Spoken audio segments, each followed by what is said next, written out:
Thank you for checking out Lakehead International's videos. You're about to watch one of our Lakehead International live webinars, a fun and informative way to learn more about Lakehead while also meeting faculty, staff, and current students. If you have any questions throughout today's video, please comment below.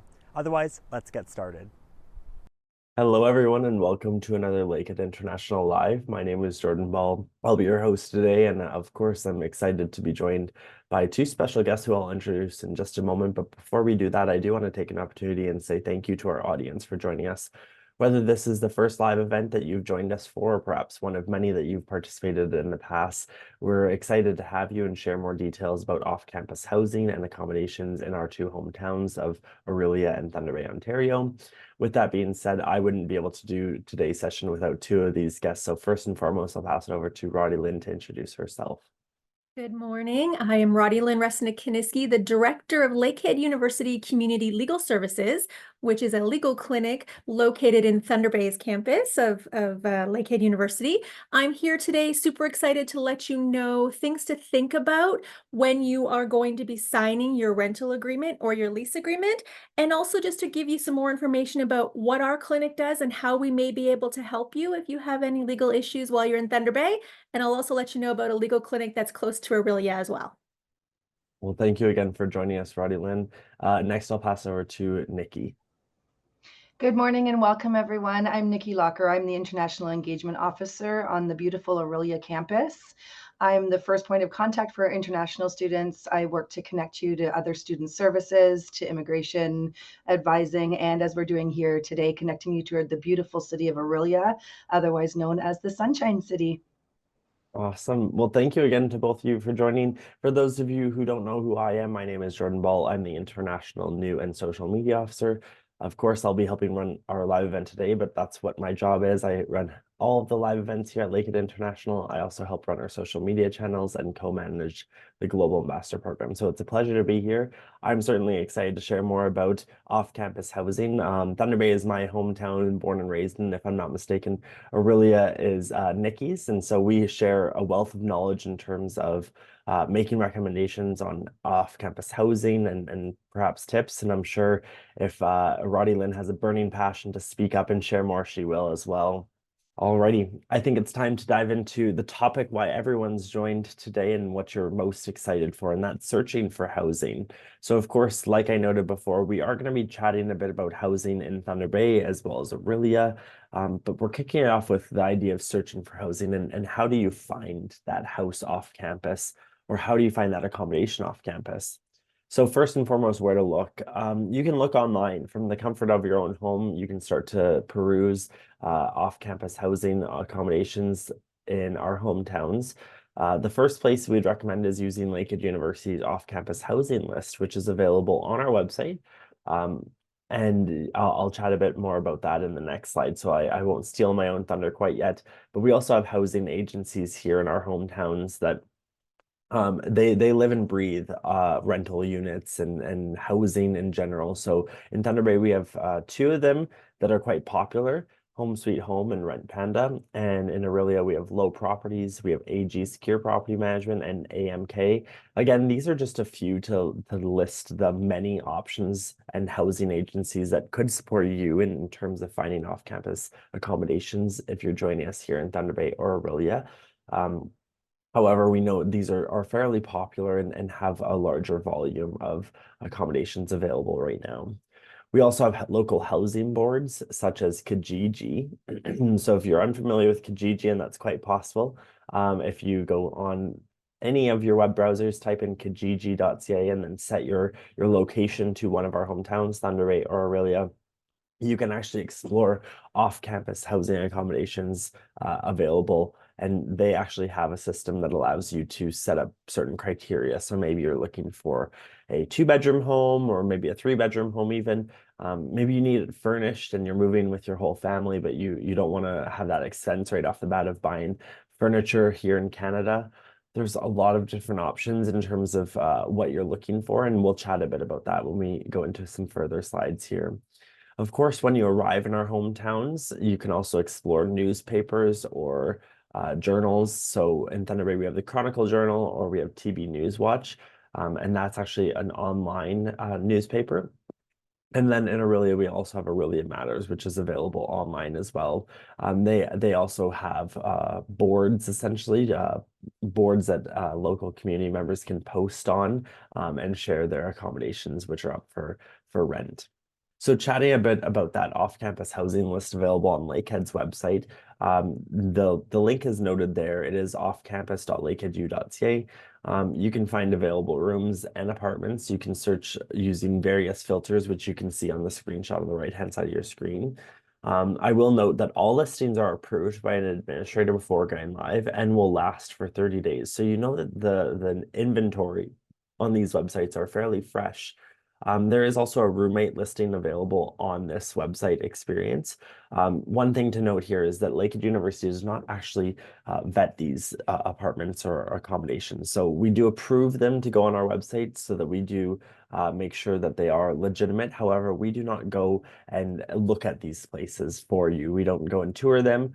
And so that's always something that we encourage students, and I'll get into that a bit more about our recommendations in terms of before you sign that lease, what should you be doing in terms of looking at that house and making sure it's the right fit for you.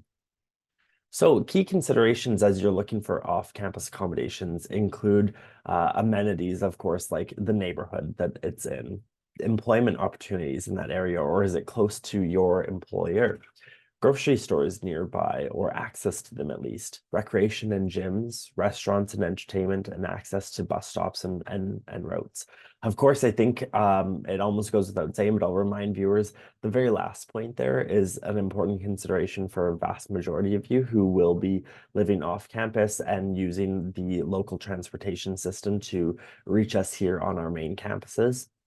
So keep in mind, what is your commute going to be, and how much travel will be required each day to and from campus. Perhaps you will be looking for something that's a little more convenient and close to campus, and you can simply walk, and so you're not controlled or you're not at the will of the transit system, I will say. But of course, we know that students live across our entire communities, and they will still find their way to Lakehead no matter what. So first and foremost, I'll pass over to Nikki to share more about the location in Aurelia, access to transit, and of course, any of those amenities. Nikki, I also would encourage you, if you have any recommendations, neighborhoods that you would recommend to students, or even touch on what's popular, what's hot with our current students right now, please do so. Absolutely. Thank you so much. The visual that Jordan included here is very helpful in grounding you in terms of where the campus is and where housing is located. As Jordan referenced, I've grown up my whole life in Aurelia. I'm raising my children here. And that red and blue transit line that you can see, the darker blue and the red, those are our West Ridge lines. And our Aurelia campus is located in the West Ridge area.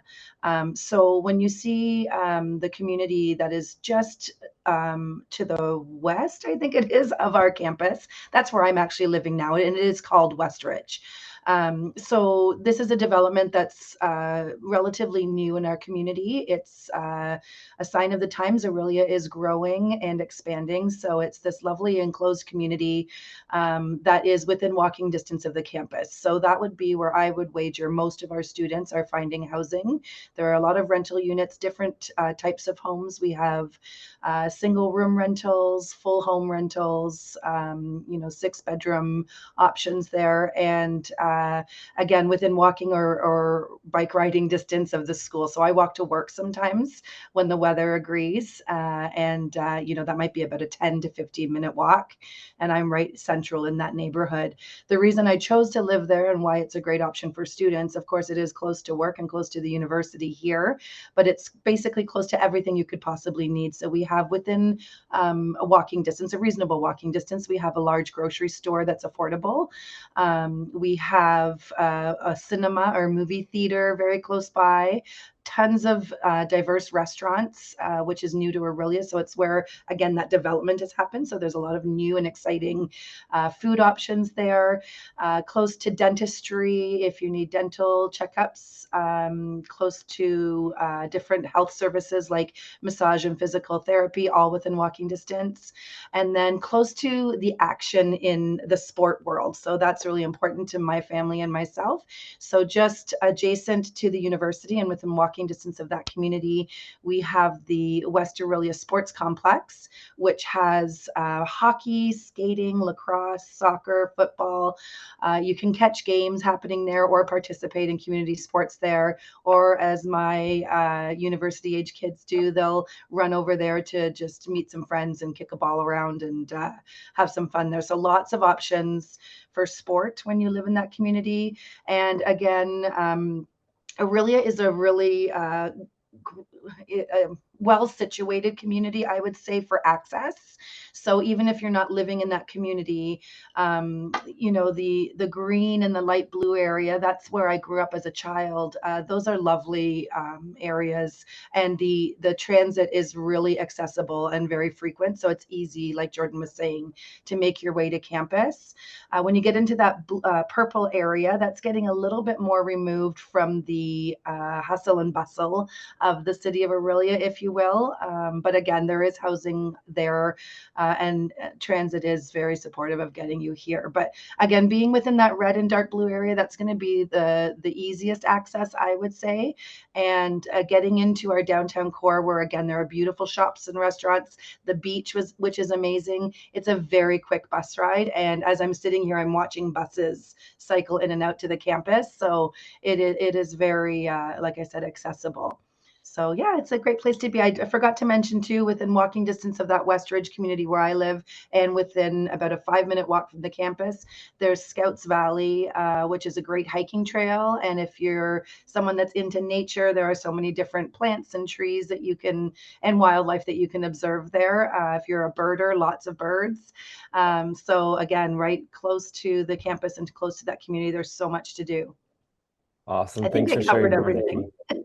Yes, you did. I always like to note, I think it's probably maybe a bit of our small town growing up in a small town, is that we like to say getting from one end of our city to the other end is very short in terms of, if you're driving, I mean, in most cases, it's about 15, maybe 20 minutes. And for us in Thunder Bay, and as I think it's similar in Aurelia, that seems like it's a far distance. We're like, oh, it's a 20-minute drive. Whereas in many cases, then I have conversations with our international students and they arrive and they're like, oh, every day I sit in traffic for upwards of 2 hours. And that makes my head hurt almost. I'm like, oh, I don't think I could ever do that. And so although our hometowns are big in our eyes and offer really great experiences, I think we're still offering that small community experience that students are going to be pretty impressed with when they arrive. So thank you, Nikki, for sharing more about Aurelia. I have the pleasure to chat a bit about Thunder Bay, and in terms of the transit system here. Once again, similarly, the map on the right-hand side is the full transit map, and it does give you a good perspective of the city of Thunder Bay and how it's laid out. So we do have a very long city in terms of going north to south. Thankfully, though, Lakehead University is located in the heart of the city. So right in the center there. I'll hope that maybe everyone can see my mouse, but if not, there is a flag noted in the middle where it says Lakehead University, and there are 2 transit lines that actually come right onto our campus. So we have our Crosstown line as well as our Junot line. Both of these then connect directly to the waterfront terminal, which is the main transit hub for all of Thunder Bay. And that is helpful for students that are transiting to other locations across the city, perhaps their employer, or back home, wherever they're living off campus. In terms of neighborhoods, though, both these routes actually are really meant to be commuter routes, essentially. They don't necessarily go all the way through neighborhoods, although they do stop by a very popular neighborhood for many students, especially the Crosstown route. It actually goes through the most popular neighborhood for students. And it's the most popular simply because no matter where you are, you're about 10 minutes walking from Lakehead's campus in Thunder Bay. So that's a really convenient neighborhood to live in. I myself am also in that similar area. I will acknowledge I don't always walk though. I just moved there, so I'm hoping that as the weather gets nicer here in Thunder Bay, I'll be doing a bit more biking to work. But with that being said, access to transit really is helpful for students that are living off campus. So being mindful of that, of course, making sure that your commute is not necessarily a long one or that it's pretty straightforward. You'll note that across Thunder Bay, we have a number of transit hubs. So we have our waterfront terminal, like I said, is our main transit hub. Lakehead University is considered a transit hub as well, where we have the crossover between Crosstown and Junot. We also have the Confederation College, Intercity Shopping Center, and City Hall Terminal, which all, again, act as transit hubs. So whether or not you need to hop on one of those buses that's further away from campus and then do a bit of a transfer to then get on to one of the routes that drops you right off in front of the front steps, essentially. That's certainly an option for you.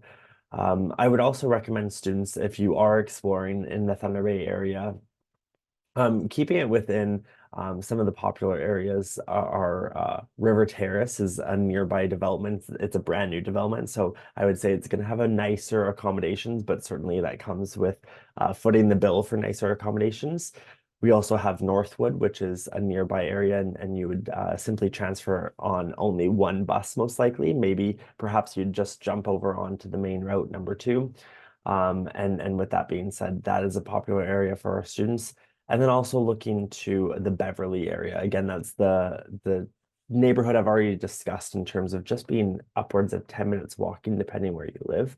That's a popular one. Access to amenities, it depends on the neighborhood. I certainly love downtown. I know a number of students that actually do live downtown and above some of the local restaurants, bars, pubs, shops. They have the apartments that I've always dreamed of as a kid. I would walk by and think, I wonder who lives up there. And now in my role, I get to learn that it's oftentimes many of our students that are keeping those places housed. And so that's certainly a popular area for our students to be downtown, especially if you're somebody who loves going out and just you thrive off of that social experience, whether it's popping into a coffee shop every couple of days or maybe studying in a coffee shop.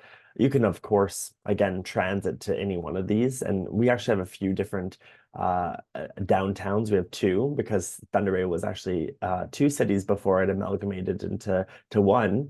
But we also have different districts also here in Thunder Bay. So we have our West Fort district, our Bay Algoma district. We have the Waterfront district.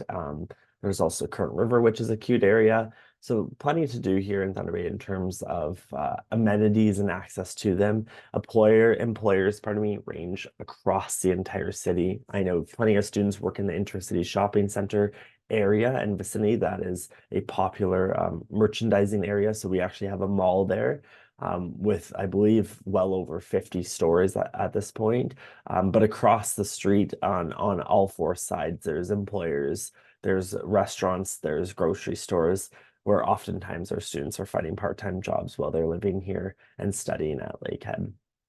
So that's just scratching the surface really of key considerations in terms of location in Thunder Bay. The next important conversation is around housing style and property type.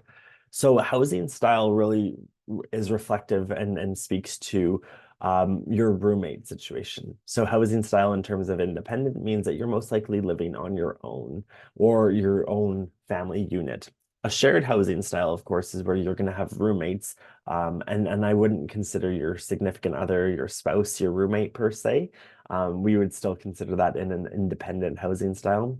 Whereas shared, you may be sharing your living spaces, your kitchen, your washroom, your living room, all of that with a roommate that is also a student at Lakehead, perhaps, or a student elsewhere here in Thunder Bay. You don't necessarily know them until they become your roommate, and hopefully your friendship will flourish at that point.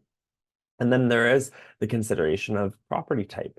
So there's a house, a townhouse, a duplex apartment, a basement apartment. These are all terms that we're familiar with here in Canada, but for many of you, you may not be familiar with them. So I have some simple photos that might help that conversation. So apartments here in Thunder Bay are typically larger buildings with a number of units and on multiple floors.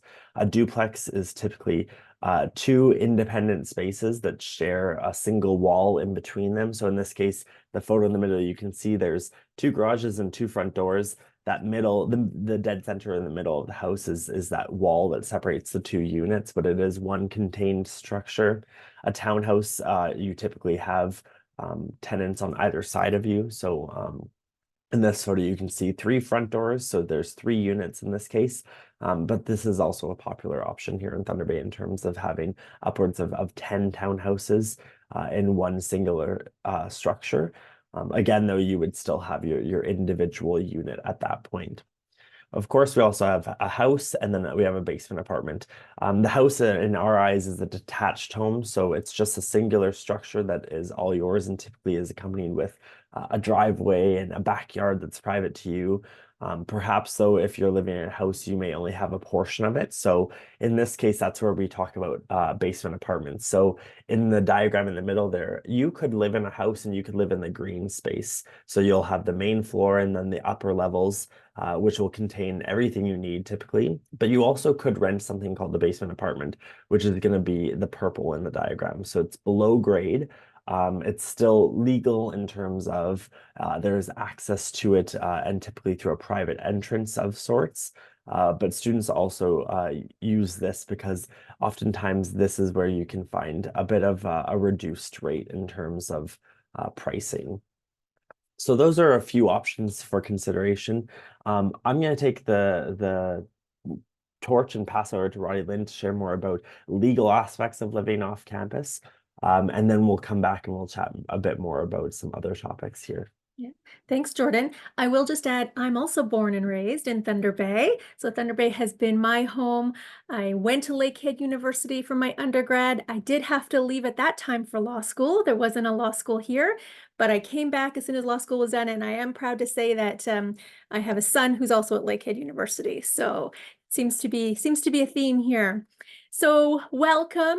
As I indicated, I'm the director of our Community Legal Clinic, which is a partnership with Lakehead University and also through Legal Aid Ontario. So we are funded primarily from Legal Aid Ontario, and we exist in a beautiful building, not on the direct campus, but maybe a 10 to 15-minute walk away. So in this photo here are our staff. So there are 4 lawyers that are here full-time, and then we have 2 administrative staff. So we are always here ready to give legal advice to people who need to know what their rights are. There are legal clinics just like ours across the province. So we're always finding out what other legal clinics are doing and how they're helping international students. So we're always making sure that we're on top of everything that way. Our legal clinic is actually also a partnership with the law school, and it allows our law students who are in second year and third year to actually get their feet wet and to actually be here available to help people like international students. So those second and third year law students are the people who are meeting with clients, working on files under the direct supervision of our lawyers. It gives them hands-on learning experience while they're here and knowing that we are helping people in the community and providing access to justice. So who are our clients? How do you become a client if you have any legal questions? Well, because we're funded from Legal Aid Ontario, we are bound by their guidelines. And so Legal Aid Ontario says, you're going to give free legal services. We never charge for our services, but there has to be an income threshold. So they provide us with a schedule that says, based on how big the family unit is, how many people are living together in the home, what is that source of income? What is that amount of income? And if it's below the certain threshold that Legal Aid Ontario sets out, we can help those people. Don't worry, if you're over the limit and we can't help you, we have a lot of resources for referrals, and we will always make sure we direct you somewhere where you're going to be able to get some help and some answers. So if you have any legal questions while you're in Thunder Bay, definitely don't hesitate to reach out to us. And if you are in Aurelia, there is a campus that I can give you that information for. So not a campus, a clinic that I can give you that information for shortly. So obviously I'm here to help talk a little bit more about your tenant rights and what to expect, but we also just wanted to take this opportunity to let you know other services we do provide. So again, if you are in Thunder Bay and you ever find yourself with any legal questions regarding any of these matters, you can give us a call. So we help out with provincial offense questions or provincial offense matters. That would be charges under the Highway Traffic Act. So if for some reason you're driving, but you don't have insurance, or you get charged with some other type of driving offense, you could always give our office a call and see if we can help you. We also assist with minor criminal code offenses. So these are charges by the police under what we call the Criminal Code of Canada. So things like an assault that may happen if somebody gets into an altercation or a fight. So again, give our office a call if you ever have any questions about that. Landlord and tenant matters, the big one, why we're here. For sure, this is our busiest area. And if you ever have issues with your landlord or you're not sure what your rights are, right? We'd be that first call and we'd be able to help you and direct you or let you know if you can come in. Typically, we're seeing questions about maintenance issues, right? My landlord hasn't come and fixed the sink that's not working. Or I think there may be mold in here, but I'm not sure. What can I do?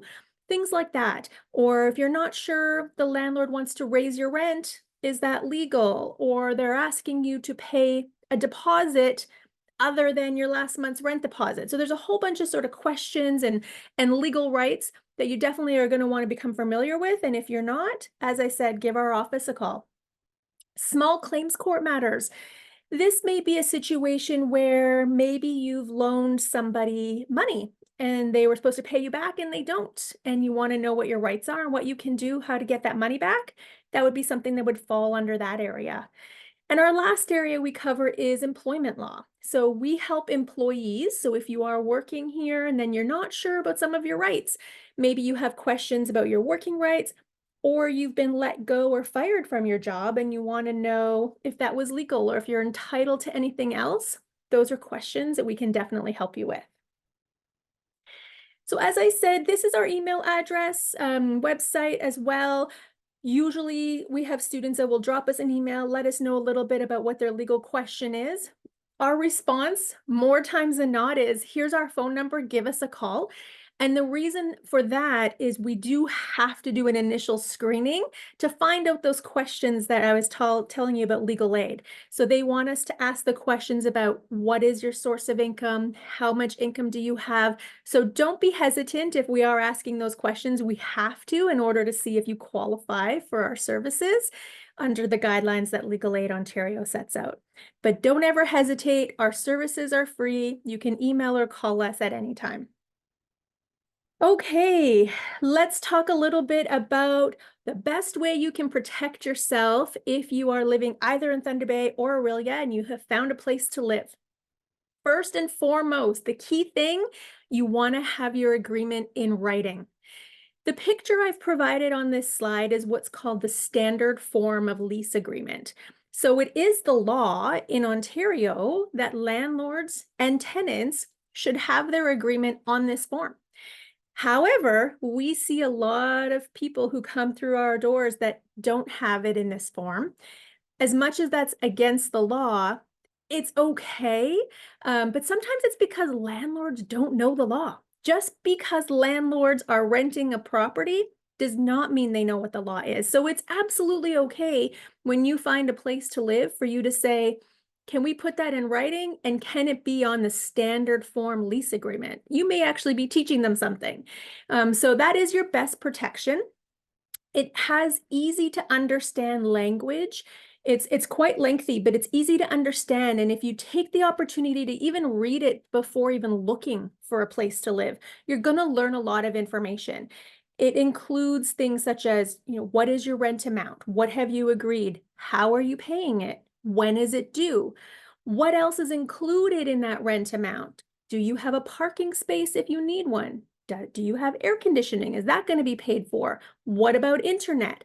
Everything and anything you can think about, this agreement is going to prompt you to ask those questions and to come to an agreement with your landlord. It will also include what some of the protections are for tenants and what some of the obligations of landlords are. So I encourage you all to Google the standard form lease agreement in Ontario and take a look through it, just so you can become familiar with what the law is before looking at a place that you would like to rent. The other key thing that this agreement is going to do is it's going to set out who are the people that are actually bound by this agreement. So it may be that the person showing you the home you think is the landlord, but maybe it's just the property manager. This agreement is going to specify who the landlord is. And that's important because if you ever do have some issues, such as maintenance issues, you get to look back at the agreement and find out, what is your landlord's name? How do I contact that landlord? So it's really important to have that information handy. This agreement's also important for you to know whether or not it's just an agreement between you and your landlord. And is it for an entire home? Is it just for a bedroom? Is this agreement between you, 3 other tenants or roommates, and the landlord? And how is that rent being divided between everybody? So it's lots of things to consider, but the best thing to do is start with this agreement. It's going to prompt you for those questions so that you can be sure you have everything covered. Next slide. All right. The agreement's also important because it also sets out, as I said, the responsibilities of both tenants and landlords. It also is going to spell out when the landlord can enter your unit. So a landlord can't just knock on your door and come in whenever they want. That there's a law, there's rules about when they can come to your unit, and it's going to specify in this agreement. So take a look at it. Some other things to keep in mind that sometimes international students aren't aware of because they're just not familiar with the Ontario law is landlords cannot ban you from having guests. You can have guests come and sleep over. You can have people visit you at any time. So even if a landlord says to you, or they try to write in an agreement, you cannot have guests sleep over, you don't need to worry about that. It's not something they can enforce. Similarly with pets, sometimes people like to have pets. They may have a cat, they may have a dog, and landlords try to say no pets allowed, but that's actually not legal under the Ontario law. So you don't have to tell them if you're bringing a pet. You are allowed to have a pet.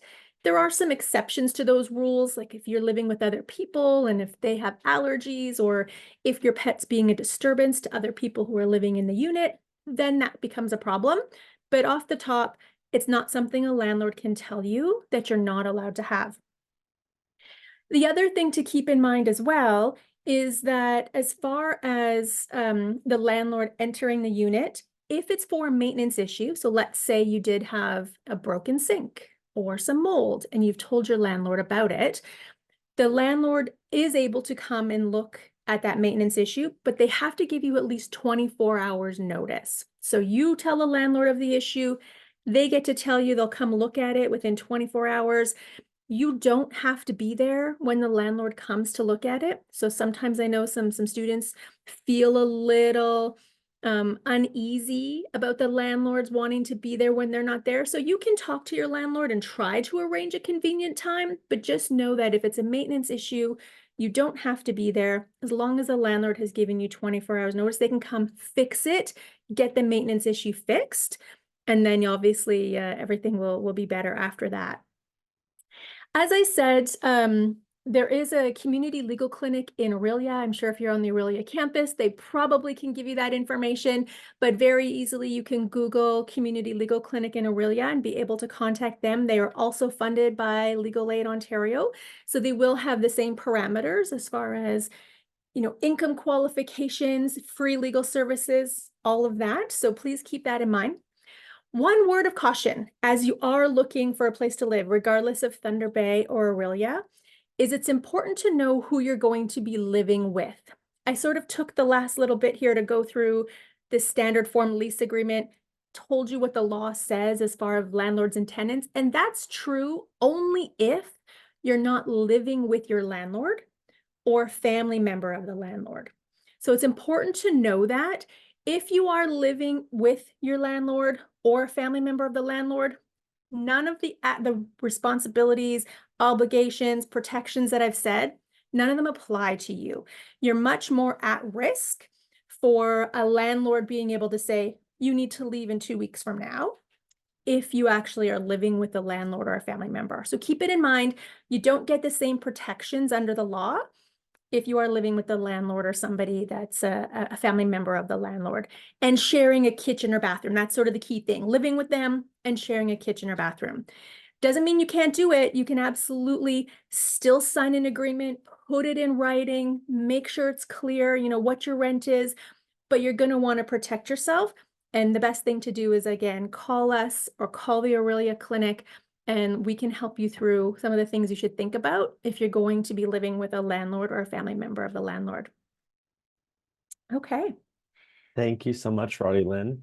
I'm glad you clarified that piece at the end, whether or not they're sharing that bathroom or kitchen, because oftentimes for those students that are curious and perhaps you're thinking back to that property type, basement apartments are separate units, and oftentimes will have separate kitchens and bathrooms. And so in that case, if I'm not mistaken, that would be a separate, consider a separate unit, and you would not be living with your landlord. Is that the case? Yeah, that's correct. It's only if Okay. you're sharing a kitchen or bathroom with the landlord or their family member.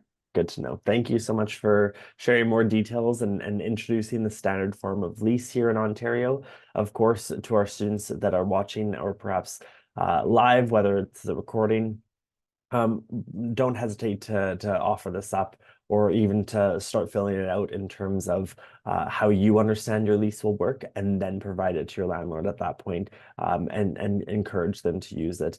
If you feel uncomfortable at any point about the agreement that they're presenting, that's essentially when we would absolutely encourage and strongly encourage that you should be using something along the lines of a standard form of lease. If they are trying to convince you otherwise, or if they are trying to avoid using this, that should be your first red flag as to maybe looking for a different accommodation, perhaps.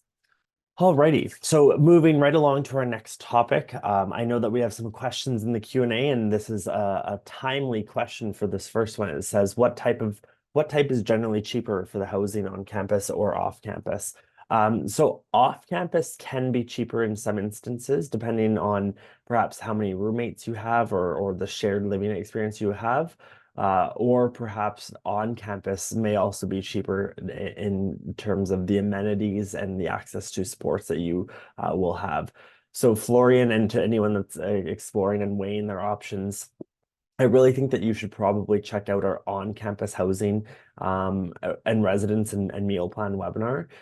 Built into our on-campus housing accommodations include meal plans in most instances, or meal plans are an option that you can buy. I mean, it almost goes without saying, but I'll remind our audience, living on campus is the most convenient. You're going to be about 5 minutes away from each of your classrooms typically. However, we understand that in many cases, our students are not eligible to live on campus. Perhaps they're coming with a significant other or a spouse. Maybe they're traveling with their dependents. And in those cases, they would have to pursue off-campus living. We certainly do strongly encourage all students that are eligible to live on campus to do that in their very first semester or first year. As they familiarize themselves with their new hometown, they get to understand how transit works. They start to learn about their communities and perhaps aspire to live in particular neighborhoods. And then at that point, you're also in person, and you can start to view these accommodations and off-campus locations in person. So chatting a bit more about budgeting, of course, many factors really do affect the cost of that off-campus living arrangement. So it's the proximity to campus. Landlords across our hometowns recognize that students especially are a large part of our rental portion here in our hometowns. And so they understand that having a location close to campus is desirable, and they may charge a little bit of a premium for that.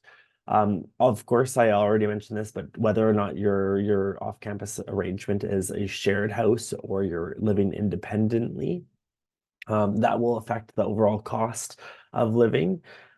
Inclusion of utilities, hydro, water, internet, all of that. So in the shared housing experience, you may have all of that built into the one price, whereas if you're living independently, it likely could be that you're paying for those separately. Availability of laundry may be a factor also. Do they have laundry machines within your unit or on site? Or perhaps is that going to be something that you need to take into consideration about finding one day a week where you're heading over to one of the laundromats here in town and doing your laundry for that week? Parking is also a consideration for select students that anticipate on getting a vehicle when they arrive here in Canada. I know for a fact that there's several students here on the Thunder Bay campus that oftentimes will get another vehicle and do something similar to Uber. We have something in Thunder Bay called U Ride. So that ride sharing service, they become drivers or they become delivery drivers. So that's something that you may take into consideration as a part of employment prospects. But then, of course, at the end of your shift, you're going to have to wonder, where am I going to park my car? Is that going to be an option for me on my off-campus living accommodation? Other expenses that are relevant for you to consider, including rent, are internet, cable, meals and groceries, transportation, and entertainment. So number one, rent, of course, most likely you're going to be signing upwards of a 12-month lease for your unit or your space. That may be flexible. And in some cases, students can rent 8 months. So for undergrads that anticipate on arriving in September, and then perhaps when their degree their first academic year is wrapped up at the end of April, they may wish to then explore other options that are not necessarily as close to campus, or perhaps they anticipate on going home or working elsewhere in Canada for the summer. Internet is an important consideration, especially when you're in school, to do that important research and also to maybe have a bit of downtime. If I didn't have internet at home, I think I would go a bit squirrely if I couldn't scroll a bit of social media at the end of a day. Cable, if you want to watch sports, TV, whatever that might be for you. Meals and groceries, so how often are you eating out versus how often are you cooking for yourself? Transportation, of course, public transportation is either included in your Lakehead ancillary fees or a very nominal additional fee that you have to buy into. And entertainment, again, that is up to each student in terms of how much are you paying to go out and enjoy our hometown. So are you often going to the movie theaters? Are you going out to eat? Are you going out to a pub or a bar and having some drinks? All of that, of course, will add up in the end, and you really should factor in your entertainment expenses. Like I said, those budgeting and the main factor is that shared housing versus independent living. To break that down a bit further for our audience to help them understand, a shared housing is typically a private bedroom, but shared common spaces. So a living room, kitchen, dining room, bathroom. And the rent is typically inclusive. So that means that it's going to include your hydro, water, your internet, your electricity. All of that is typically included in a shared housing experience, although you should absolutely have that noted in your standard form of lease. Whereas independent apartments and townhouses, typically you have your private bedroom, but you also then have your own private living spaces, such as, like I said, living rooms, dining rooms, kitchens, bathrooms. And in that case, rent is typically non-inclusive. So that means that you may have the additional fees associated with the water, hydro, and internet. So taking a peek at that budgeting, and this will reveal more for our audience, of course, that we're sort of posing the question around where should I live, on campus or off campus. Here in Thunder Bay, on the left-hand side, you see our undergrad students at 8 months, and on the right-hand side, you see our grad students at 12 months. The ranges do vary, and I should note right off the bat, on the left-hand side, for our students that are in Thunder Bay and Aurelia that are living on campus in a dorm style, that price includes your meal plan for the 8 months. So for Thunder Bay, looking at 11,000 to 12,000, that does include an all-inclusive meal plan for all 8 months that you're living here, which is quite reasonable. In Aurelia, our residence on campus does include meal plans as well. And so once again, that's something that's very convenient for our students and maybe even a factor of your overall consideration. Do you want to focus on your studies a bit more, maybe have a bit more social time and spend a little less time on the meal plan? I think I might be leaning into that option if I could, if I didn't have to go home each night and whip up a meal. That might be something a bit more desirable for some of you. Of course, though, living off campus, you see that we've quoted 1-bedroom apartments across our hometowns. And again, it is dependent on the length that you'll be renting that apartment. On the lower end, we've guesstimated in Thunder Bay roughly at 1,000 per month, where on the Aurelia campus, the lower end is going to be just over 1,000. But like I said, those prices really do fluctuate in range, and that will come into a factor of how close it is to campus, how new the rental is, whether it includes furnishings or not, whether utilities are included, whether it's a private or an independent living experience or a shared living experience. All of that's really going to factor into the overall pricing of that off-campus accommodation. And then, like I said before, food is also an overall consideration as your housing and accommodations costs. Living on campus in a dorm style option, it's included in your fee, so you don't even have to worry about it. If you're living off campus or in Thunder Bay, if you're living in our apartment or townhouse, food does vary. So we guesstimate between $400 to $500 Canadian per month. That is, I would say, fairly generous. You could certainly eat a little cheaper, depends on where you're shopping, how often you're eating out, and the types of meals you're cooking. I like to make the joke saying that if you think you're gonna come and live here and eat, lobster tails and steak each and every night, you might be looking at a little more expensive than $400 or $500 a month. But it's all in the game of budgeting. So making sure that you're smart with your money and really eating to what you can afford. And of course, if you're experiencing any food insecurity, our campuses do offer resources for that for our students, if that does come into play. And the last topic I wanted to discuss is an important one. And I know Roddy Lynn sort of scratched the surface in terms of understanding who are you going to live with. But I like to chat a bit more about the social aspect of having roommates. So I like to call this my guide to success. So the first thing that you should do when living with a roommate is discuss room norms. So personal spaces. If you have a private bedroom, is it off limits to everyone? Is it something that you don't want anyone entering that space unless they're invited into it explicitly? The sharing of food, clothes, electronics. This almost thinks to me, I'm thinking when I lived with my brother many years ago, sharing clothes, I often would find him wearing like a pair of my socks and I would lose my mind and we'd get in massive fights over the smallest things. But that sort of thing can really bug people. You may come from a setup where sharing your clothes with a sibling or a family member is the norm, and that's okay. But doing it with a roommate here at Lakehead is not necessarily something that would be appreciated by them. Also, electronics. Oftentimes we hear of students who will bring, their gaming system and set it up in the living space, the living room. However, then if you brought that, what are your expectations around other people using that, especially if it's in a common space? Having friends over, and perhaps maybe then that ties directly into overnight guests and music volumes, perhaps, and sleeping hours. So it was setting guidelines and having those discussions around when do you anticipate people should be sleeping or keeping it quiet, at least in the house. And if your study is very important, and of course your entire roommate setup is all dedicated to their academics, you might actually have explicit study hours where it's sort of a do not disturb anyone at this time.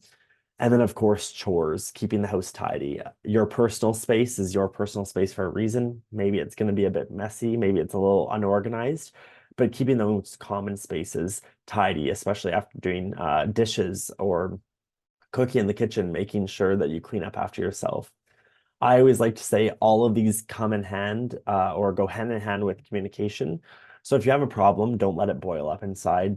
I know confrontation and approaching some of these topics can be a bit uncomfortable, but it's more important that you actually express your feelings and you address them immediately versus bottling them up and then eventually letting it explode, because that never is the ideal scenario for anyone in a setting, because the next morning you're going to have to wake up and most likely see that roommate's face again, and you may have to then apologize and say, sorry, I sort of lost it last night. It's best if you just at the very moment you address it with them. If it's an ongoing issue, then of course you can explore alternative methods to have that conversation and make sure they really do grasp the severity of what you're sharing.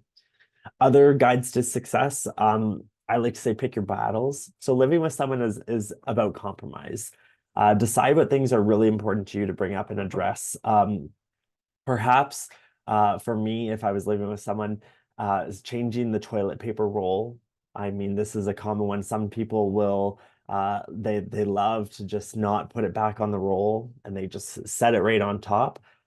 That might not be something that you want to blow up and freak out on them over. It might be something more that you want to say something if they're not doing their dishes after cooking their meal. So picking your battles, having that compromise. Again, I always reiterate, communication is key. It's going to be a success. You don't necessarily need to have a standard form of lease in terms of chatting with your roommates and what are the norms within the roommate environment, but perhaps having that conversation right from the outset and making a list of who does what around the house and what are everyone's expectations. And another key to success is making other friends outside of your roommate and experience.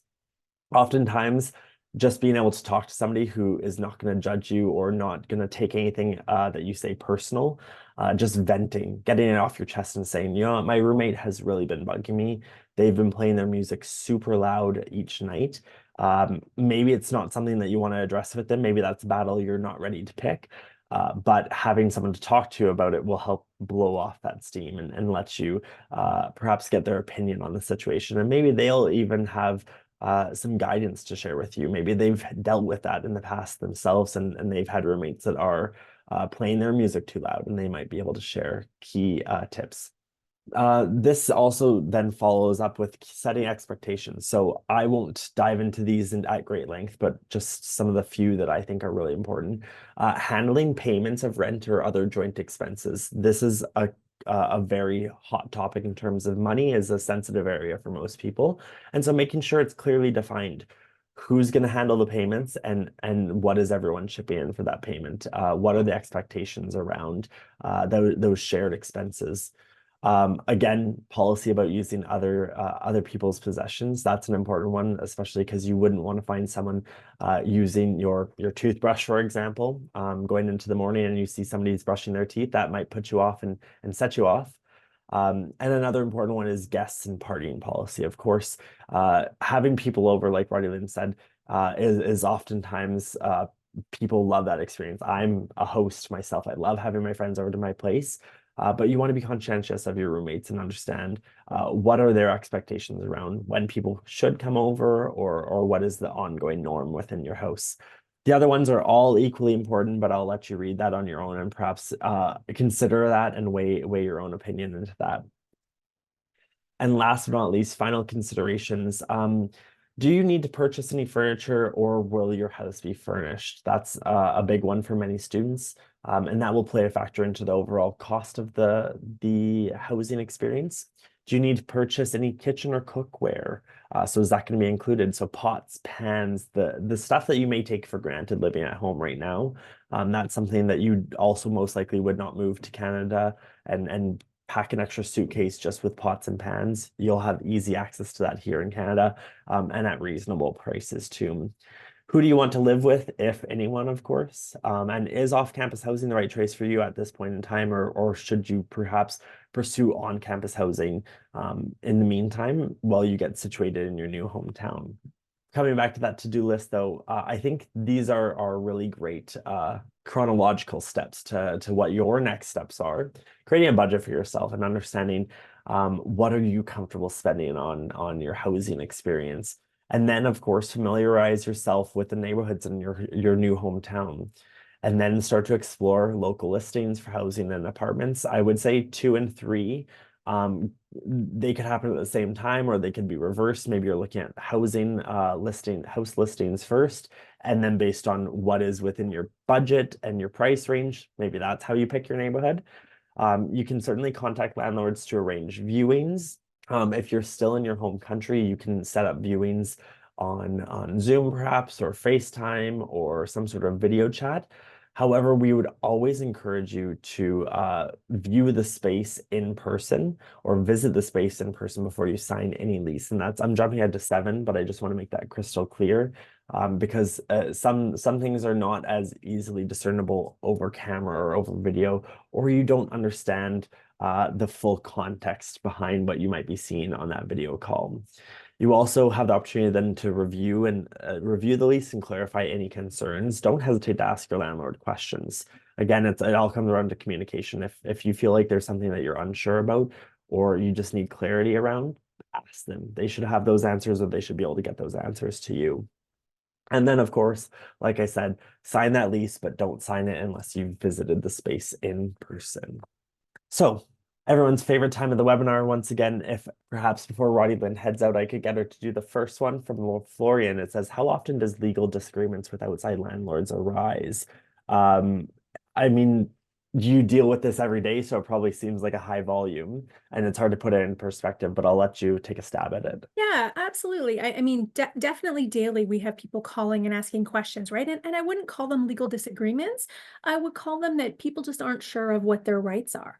And as I said, sometimes the landlords aren't even certain what the law is. And so when people aren't certain what their rights are, what the law says, that doesn't necessarily mean there'll be a disagreement. It just means people need to get clarification on what the law is or how to solve that issue based on what the law is. So, it's common to not know what's supposed to happen if I have something wrong in my apartment, and how do I deal with that. So I wouldn't, as I said, call them legal disagreements, but definitely things that are worthy of seeking more clarification on. Thank you so much for sharing more. This next question says, are there many job opportunities in Thunder Bay? Absolutely. So there's plenty of part-time job opportunities both on campus as well as off campus.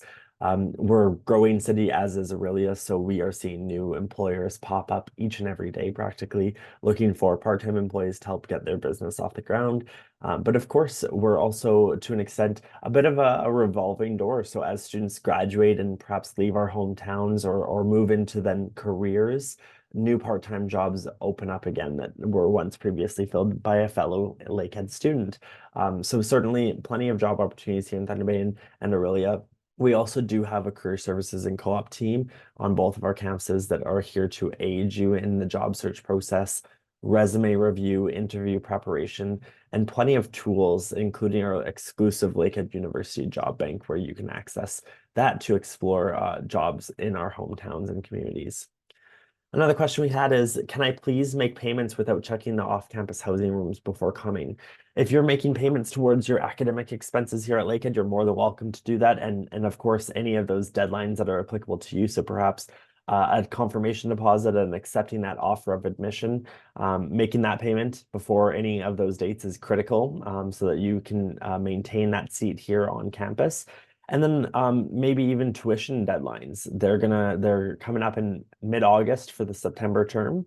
So for those students that are going to secure off-campus housing once they arrive in Canada, you may be making tuition payments before you actually secure housing arrangements. And so that's certainly fine with us as well.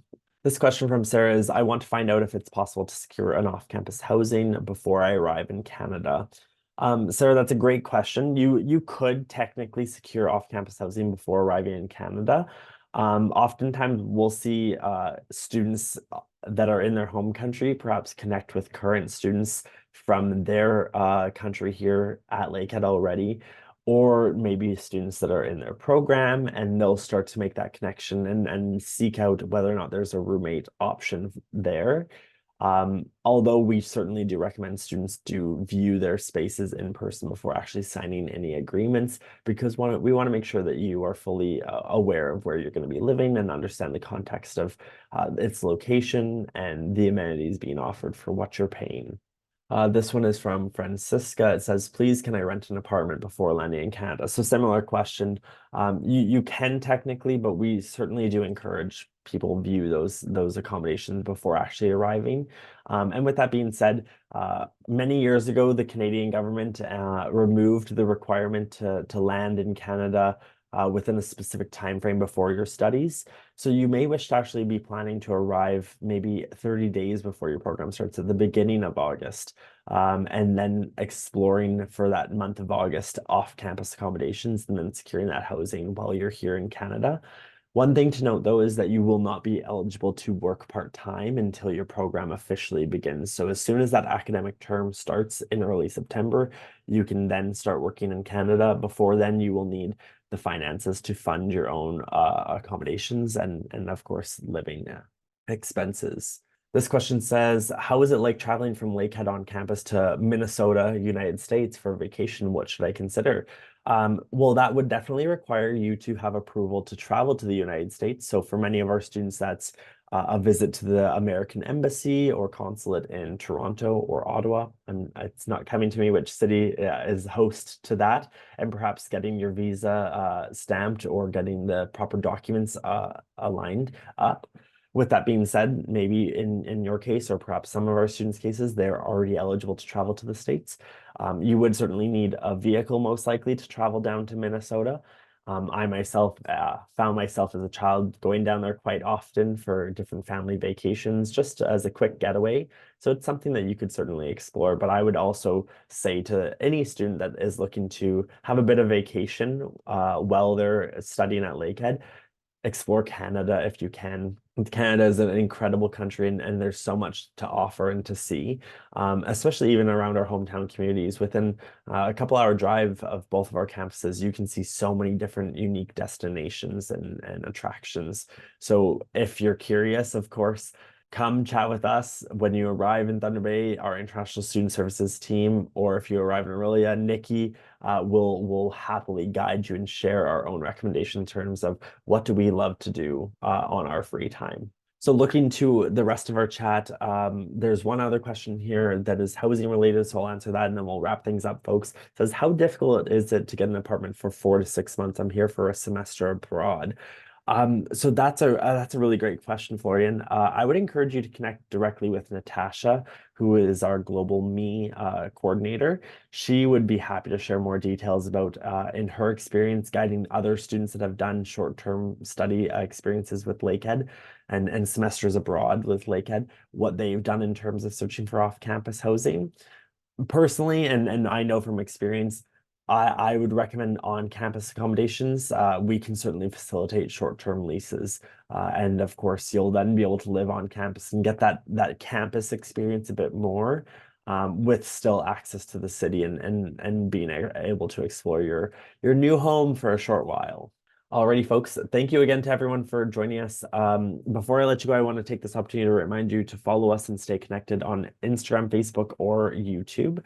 You can find us at Lakehead International. You can also take a virtual campus tour at lakeheadu.ca/tours, so that will help you explore our lecture halls, labs, residences, cafeterias, all that sort of stuff.